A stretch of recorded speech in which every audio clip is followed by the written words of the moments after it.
Hey everyone, Mr. Msei here. This is Guy for Suzuka Circuit with the Porsche 919 Hybrid. And let's get this started by mentioning that once you start the time trial, start to use your brakes right away to charge up the hybrid. And then you want to set yourself up going through the chicane to try to take this final turn in as straight of a line as possible. Then bring yourself towards the left to build up a bit more speed. I had the brake balance at +2 and +3 in time trial, +4 in the race. But anyways, your first braking point is just after you pass the path that is on the left. So just as you pass it, you want to start to turn in and then use a lot of braking control so you can slow down while still have the ability to turn. You just want to be nice and careful to here, avoid the green stuff, and gradually accelerate your way out. Then it's all about throttle control through the S's, just lifting off of throttle so you can have better turn in, except for this right turn where you want to use just a little bit of braking. Then it is possible to take this turn flat out. You need a lot of trust in the downforce though, a lot of confidence as well.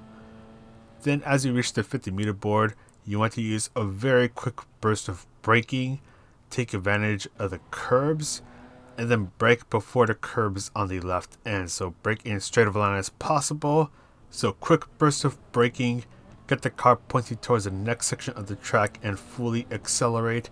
Bring yourself towards the right and brake before the curb on the right end. So you're braking hard for a while, trying to get as close as you can to the curbs on the inside of the hairpin.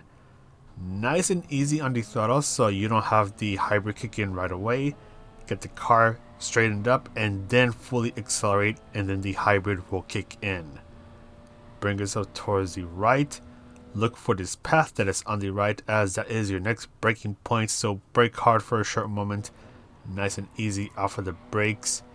Then before the curb on the right ends, use a little bit more braking. You're just trying to fine tune the car's direction. Bring yourself as close as you can to the curbs and gradually accelerate.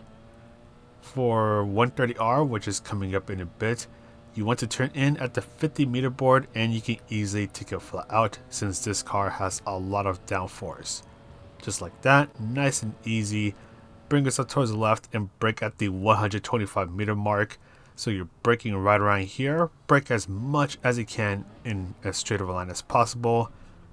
Slowly ease off of the brakes as you turn in, taking advantage of the curves. Be careful with the throttle because the hybrid will kick in if you're way too aggressive on the throttle, and bring yourself all the way to the right side of the track. But that is all for the lap guide. Let's go ahead and go on over to the strategies, which will start right now. There we go. So we're doing 10 laps at Suzuka Circuit with the Group 1 cars. And you may have noticed, actually this happened a couple of weeks ago when we were at Suzuka, where the grid for the rolling start has been pushed up a bit. So if you're starting in 20th place, you're starting, I think it's right after the final chicane, so you don't have to worry about starting at Degner 2 due to that silly little bug. But anyways, fuel ×2, not an issue. Tire ×7, and you need to use both the racing soft and medium tires for this race. So use both tire compounds so you don't get a 1-minute penalty after the race ends. If you're starting in the very front, start under racing soft tires to try to get away from everyone else. If you're not starting in the very front, start under racing medium tires because dirty air is a royal pain in the behind, and the dirty air makes it incredibly difficult to get an overtake done. So if you're going to be stuck in the dirty air, you might as well start on the worst tire compound and save the better tires for later. And the reason why I say that is because with the dirty air, your car has less downforce whenever you're within 3/4 of a second behind someone. And on a straight line, that means that your car will go faster. But when you have to go through some of the turns like the S's early on in the lap, your car won't have all the downforce it needs. So you'll be understeering a lot more. You'll be turning in a lot more, which means that you'll be shredding your tires. And you basically have to slow yourself down. So it makes overtaking really hard to do, especially with this track. It's not that easy to get an overtake done to begin with. And because overtaking is really hard here at Suzuka with these cars, undercuts will be pretty big here, so pitting a bit earlier than usual to try to get that clean air, since the pit loss here is about 18 seconds. And just be careful through your first lap, since you're going to have cold tires, so your tires won't have all that grip just yet. So just drive a little more carefully so you don't end up understeering off of turn 1 or turn 2 or end up spinning out. And in terms of how long the racing soft tires can last, of course it'll vary depending on the car that you're using, since Group 1 cars have a lot of different types of cars. But in a car like the Toyota TS050, Audi R18, and the Porsche 919 hybrid, you can make the racing soft tires last up to 7 or even 8 laps. So you can be on the racing soft tires for a majority of the race before you switch on over to the racing medium tires, or vice versa. So let's go on over to the pit stop. Pitting at the end of lap 7, I started under racing soft tires, so I'm going to go on over to the racing medium tires. If you started under racing medium tires, you're switching over to the racing soft tires.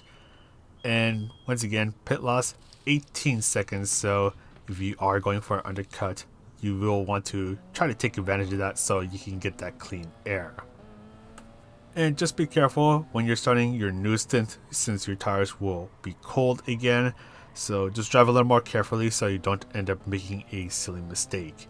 And in terms of go-to cars for this race, there's actually a bit of two different metas when it comes to this daily race. So in the time trial, the 2016 Audi R18 will be your go-to car for the time trial, as it has a really aggressive hybrid deployment, so you can reach the higher speeds really fast. It also has a slightly higher top speed than the Porsche 919 and the Toyota TS050. But in the race, all three cars that I just mentioned are going to be pretty good for this race. So with the Toyota TS050 and the Porsche 919 hybrid, as long as you have the brake balance towards the rear of the car, then you don't really have to worry that much about battery management. But in the 2016 Audi R18, you will need to use a little bit of battery management during the race to try to make sure that the batteries don't hit 0%. You will actually kind of hit it when you're going out of the pit stop, but in cars like the TS050 and the Porsche 919 hybrid, they have better battery regenerating abilities than the Audi R18, so that's what makes these two cars pretty good. But once again, Audi R18, the 2016 one, Porsche 919 hybrid, and the Toyota TS050 are all pretty good when it comes to the race. But anyways, let's go on over to places to overtake in the penalty serving zone. So as I mentioned earlier, it's going to be pretty difficult to overtake people because of the good air, so just be aware of that. The main street, which is where we're at right now, really good place to try to get the overtake done, but you want to try to get the inside line to try to get the opponent to back out of it and give you the position. After that, it's going to be really difficult to even make a smallest bit of moves through here because of the dirty air, especially through these high-speed turns like the S's. Really difficult to make any sort of progress. The dirty air will kind of just push you back. So just get ready for that in case you are under someone's dirty air.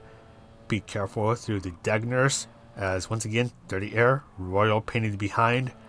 The hairpin, it is possible to go for a move, but you need the car in front of you to really mess up Dagner 2. So we're going through the hairpin.